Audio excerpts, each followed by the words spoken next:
સાપ કરડી ગયો હતો. પછી હું દવાખાને લઈને આવ્યો અને દવાખાને લઈને આવ્યા 6 વાગે જેવા આવી ગયો હતો. પછી દવાખાનામાં આવ્યો એટલે સારવાર કરી. પછી એનો એક બાટલો ચડાવ્યો. પછી કંઈ સારવાર થઈ નહીં અને 11 વાગ્યા સુધી સારવાર કશું થયું નહીં. ડૉક્ટર પણ આવ્યા નથી એટલે મારું બૈરું ઓફ થઈ ગયું છે. મેં ડૉક્ટરને પૂછ્યું સાહેબ નોર્મલ હતું તો મરી કઈ રીતનું ગયો? તો ડૉક્ટરે કીધું કે મશીન ખરાબ હોવાથી નોર્મલ કેસો આ રીતના કેસો રિપોર્ટો આવા છે. તો મશીન શું કામનું સાહેબ? સરકાર આટલા બધા ખર્ચા કરીને આ ખર્ચા કરે છે તો મશીન કઈ રીતનું ખરાબ એમ મારે પૂછવાનું છે સાહેબ, બીજું કંઈ નથી. 7 વાગ્યાથી ઇમરજન્સીમાં કેસ લીધેલો તો 11 વાગ્યા સુધી દવા ના થઈ.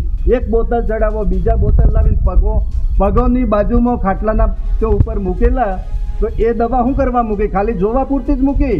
મર્યા પછી એને ત્યાં પીપીઓ પેલું બધી બોપીઓ લગાડી મર્યા પછી એના કરતે પહેલે એને લગાડ્યો તો મારું બેનનું અવસાન ના થતું.